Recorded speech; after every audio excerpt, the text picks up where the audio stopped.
Hi there, I'm going to show you how to change the battery on this Mazda key fob. The only thing you really need is your new battery. This takes 12025. You can get these on Amazon. They're very inexpensive. There's a link below in the description that will take you there. And then also a small flat blade screwdriver. It doesn't have to be this small, but just on the smaller side. Okay, so what you want to do is first remove your actual mechanical key. So slide this down and pull out your key. Now, there's a crease right here, and then the other side, same thing. So take your screwdriver and just kind of prop it up like that. At that point, you've cracked this open a little bit,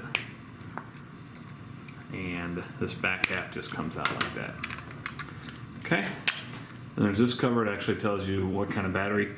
You can just take that off with your fingernails, and there's your battery. And you know, for me, it's easy to use this screwdriver. Pull that out.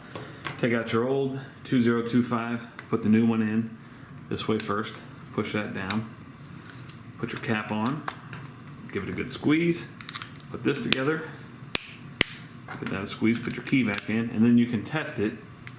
There's a little red dot there that blinks once you make sure you can test, make sure the battery's working, and you're all set.